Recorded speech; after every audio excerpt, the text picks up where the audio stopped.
Hey, how's it going, you guys? It's petplatypus here, and it's time to review another couple episodes of Hunter x Hunter, 104 and 105. 104, this was a pretty cool episode, mostly for Morel and the cheetah guy. Everything else was just kind of okay.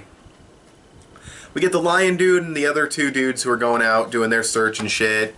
We kind of get to see the lion dude's powers, and there's a lot of narration in this episode talking about his powers and Nov's powers and everything, and Cheetu. Which is kind of weird. I don't know why it's narrating, but I guess it works for the most part. Some of it didn't need to be narrated. But yeah, we get to see some of the little smoke soldiers doing their thing against the puppet soldiers. Nov takes out the dragonfly dude who's been a nuisance for like the past 4 fucking episodes or some shit like that. Morel's part was the best though, just the way he strategized and used the smoke rope and the smoke clone and everything. Very funny scene, just him calling him an idiot and stuff, and he's a really likable character. When I first saw him, I was like, this guy's such a dick, but he's actually really fucking awesome now that I've seen more of him. But yeah, that's pretty much that part of the episode. Let's see. And yeah, the lion dude has the power to, like, take an ability and use it, so he's using the dragonfly dude's ability. We got the little crawfish dude or whatever, and the wolf-looking dude, they're out there. And then the other part of the episode is more of the board game with the girl and the king. And the king, I won't say he's taking a liking to her in any way, like as a friend or anything, but the fact that he keeps losing this game over and over and that he's starting to really enjoy these games, it's... I don't know, he seems to be developing a personality, he seems to be developing opinions, or, I don't know, it's definitely interesting, though, and I do like to see where it's go. I'd like to see where it's going. But yeah, I mean, that's pretty much everything. Like I said, the stuff with Morel was the best part of the episode to me. Maybe the game, because the board game, he thought he had everything figured out, and then she was just like, oh, well, boom, done, I invented that strategy, I beat my own strategy, so fuck you. No, not like that, but she would have been dead if she had said that. No, but yeah, it was really cool. That might be my favorite part of the episode, just seeing him get beat at that game over and over. And just the way they portrayed it with like so much hype and shit when he like throws the fucking piece down and it's all like animated, all epic and shit. But yeah, that and the part with Morel were great. Nov, and we get an explanation for his powers also. Just really, it was a cool episode. No Gon and Killua, not a huge amount of progress, but it was good, and, you know, the powers are important to explain because they're obviously going to play a part. So, yeah, that's my review for this episode. So, let's see, what should I give this episode? I'll go 7 out of 10 for this episode of Hunter x Hunter, and now we will talk about 105.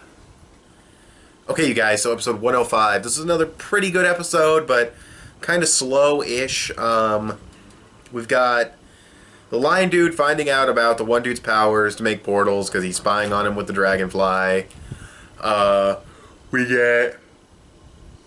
excuse me. We get Nov trying to infiltrate the palace because Neferpito's N is now taken down.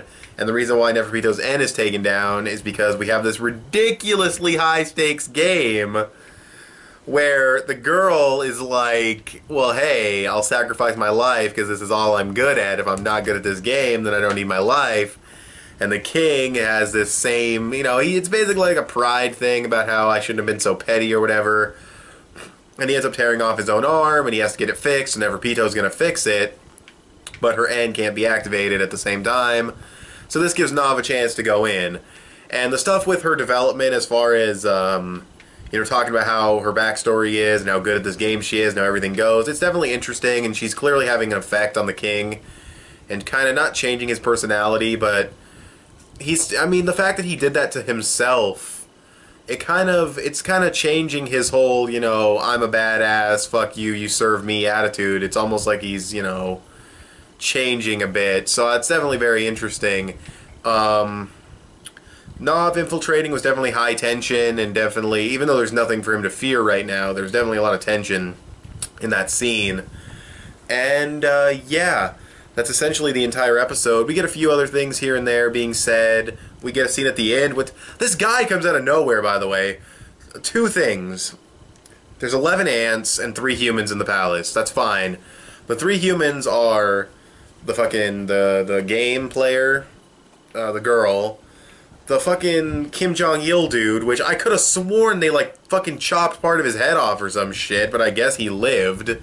And, I mean, he's barely alive. Maybe Never P2 brought him back, but, then there was fucking, what's his name?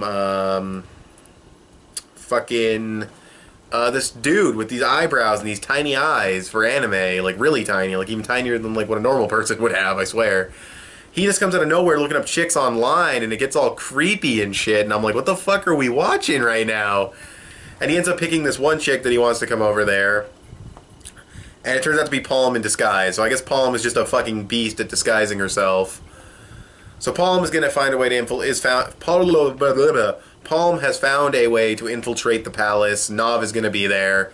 That's interesting, because, you know, those two characters obviously are not in a relationship, but, you know, they know each other, so that's interesting. Still no Gon or Killua. That's kind of disappointing. We're staying away from them for, like, what, 2 episodes now? But, yeah. This is still interesting.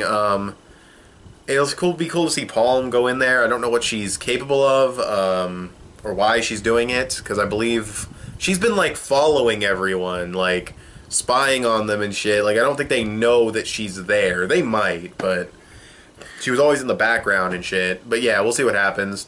Finding out that there's like 11 ants, and that they're trying to give these ants jobs that'll fucking get them killed. That's kind of funny. But yeah, it was an okay episode of Hunter x Hunter. Nothing like mind-blowing. I liked the development though. That's why I'm going to give this a 7.5 out of 10. I would go 7 or 6.5, but it's a 7.5 because of that development. And just because of the, you know, everything has actually moved along rather nicely. There was a nice amount of progression to a certain extent in this episode. So, yeah, that's pretty much my review for these 2 episodes. Tell what you guys thought of these episodes down below, and I will talk to you guys later. Thanks for watching. Bye.